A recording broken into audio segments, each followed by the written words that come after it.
dan berasal dari negara yang sama.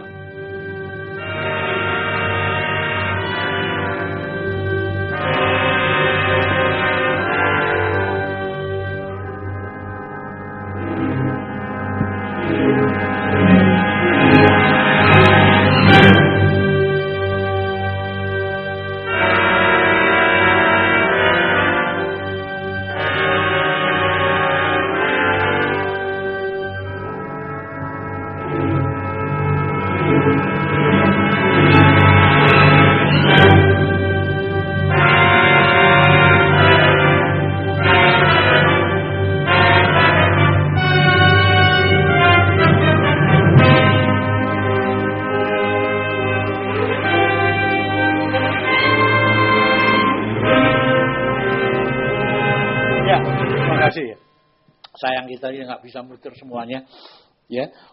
Jadi Donani masih menulis dalam era romantik, pada dia hidup di era 20, abad 20. Sudah ada yang mulai sinis waktu itu, lalu mencemooh, ngapain nulis musik seperti itu, terutama pada tahun-tahun berikutnya. Saya tidak mengatakan bahwa pada abad romantik itu semuanya sudah habis. Dari suara, bunyi di dalam bentuk musik itu sudah habis dieksploitir. Sampai ke platform yang paling atas, sampai platform Donani ini. Lalu orang bertanya, kemana lagi sudah? Semuanya sudah dikerjakan. Sepertinya sudah habis. Lalu muncul Debussy, seperti tempo hari yang saya katakan, mencari jalan keluar. Jalan keluar tidak dari sekitar romantik, sekitar Eropa. Tapi dia menengok keluar Eropa. Maksud saya, Eropa Barat. Dia pergi ke Eropa Timur, ke daerah-daerah Balkan, dan kemudian mendengar musik gamelan Jawa. Juga di Timur Tengah, suara-suara Timur Tengah. Dia mencari materi-materi baru untuk karya-karyanya. Sehingga menimbulkan suatu sikap yang tidak lagi romantik. Sebetulnya masih romantik. Tapi romantiknya bukan sesuatu romantik yang menanggapi keluar begitu. Tapi semua kesan-kesan dari alam, dari manusia, dari kehidupan itu ditarik ke dirinya. Lalu kemudian seperti seni impresionis yang lain, dia hanya memberi kesan saja. Jadi orang mulai akhir abad ke-19, sekitar 1880-an, itu mulai sumpek mencari jalan keluar. Keluar dari dominasi romantik yang begitu gegap gempita, yang begitu dominan. Harus ada jalan keluar. Berbagai cara ditempuh, antara lain oleh Debussy. Jadi Debussy adalah gerbang transisi masuk ke abad 20 atau gerbang transisi dari berakhirnya abad ke-19. Semuanya mencari jalan keluar dari sindroma romantik. Saya ambil kemudian yang sangat menentukan. Sebetulnya dalam konteks sejarah kita bisa ambil seniman ini atau itu, oknum ini atau oknum itu. Akan tetapi saya sengaja mengambil di sini Stravinsky dan Bartók, karena justru dua orang itu yang merupakan descendant, pelari sebetulnya, yang keluar dari sindrom Eropa Barat. Dan ini menarik sekali. Yang satu dari Hungaria, yang satu dari Rusia. Lalu kemudian, jadi ini merupakan sebuah wilayah di mana orang akan keluar dari dominan romantik di Eropa Tengah, khususnya Jerman. Saya ambil contoh sampel kedua, yaitu Hitch dan Stockhausen. Yang satu dari Amerika, yang satu dari Jerman. Untuk memperjelas bagaimana batas itu betul-betul sangat nampak, sangat jelas. Garis batas itu ditarik sangat jelas. Sebetulnya pada Bartók dan Stravinsky, memang materinya, sudut pandangnya dan sebagainya, teknologinya dan sebagainya sudah berbeda. Akan tetapi manerisme atau perilaku gaya romantiknya itu masih tampak di situ. Pada Bartók dan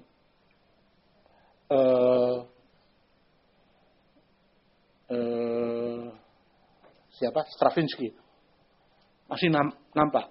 Nah, saya akan memberikan contoh nanti bagaimana dari Bartók ke Stravinsky itu betul-betul mulai keluar.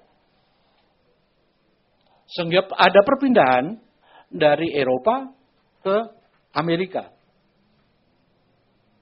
Masuk ke Eropa lagi, tapi persoalannya sudah menjadi sangat lain karena adanya perbedaan alat dan sebagainya. Saya ingin meringkas batas-batas itu di dalam beberapa kata kunci, yaitu persoalan Bartók dan Stravinsky terhadap romantik klasik ke belakang dan terhadap abad ke-20. Saya melihatnya yang pertama adalah persoalan waktu yang Anda baca di situ, terutama pada Stravinsky.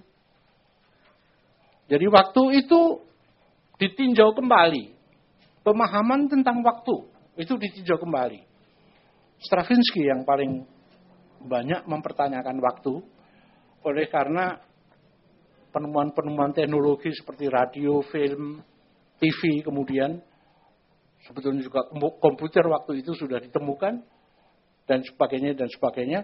Maka dia merasa bahwa waktu itu sangat penting. Jadi kalau kita masuk studio rekaman, masuk studio radio misalnya, itu jadwalnya sudah pasti. Siaran radio itu hari ini jam sekian sampai jam sekian. Tidak bisa dirubah. Maka kalau siarannya 30 menit, bagaimana persoalannya kita memanage waktu itu. Sehingga kalau kita main Strauss, misalnya Wagner, nggak bisa dipotong, panjang sekali. Bruckner atau Mahler, itu sampai 45 menit lebih. Ada yang sampai 75 menit. Waktu yang diberikan hanya 30 menit. Bagaimana caranya? Itu untuk pertama kali diperbolehkan atau diizinkan bagaimana sebuah simfoni itu hanya dimainkan bagian pertamanya atau bagian keduanya. Pada zaman romantik itu adalah tabu. Sebuah karya harus dimainkan penuh. Karena misalnya pada simfoni itu ada terdiri dari 4 bagian. 1, 2, 3, 4 itu ada satu relasi, satu unity. Jadi nggak mungkin orang hanya mendengarkan satu bagian saja. Masih tanda tanya, belum selesai itu permainan. Ibaratnya kita membuat sebuah teater, melihat drama atau opera, hanya adegan satu saja. Orang nggak mau, dari para pencinta musik dan sebagainya yang mengerti ini nggak mungkin. Seperti kita melihat begini kalau analoginya di sini, wayang kulit yang dimainkan 8 jam sampai 10 jam. Siapa yang mau nonton sekarang 10 jam, 8 jam? Orang harus bekerja. Lalu ada usaha untuk memainkan fragmennya saja. Tapi para pendukung wayang kulit yang sesungguhnya nggak mau datang ke sana. Ada usaha mulai tahun 60-an, usaha untuk memedatkan wayang kulit dalam 2 jam. Banyak yang hilang. Orang yang tahu wayang kulit nggak mau mendengarkan. Jadi akhirnya wayang kulit hanya menjadi tontonan turistik saja buat mereka yang tidak tahu. Tapi kalau udah yang tahu, dari strukturnya, bukan hanya dari sekedar narasi dan ceritanya. Tapi struktur wayang kulit sebagai teater itu nggak bisa dipotong.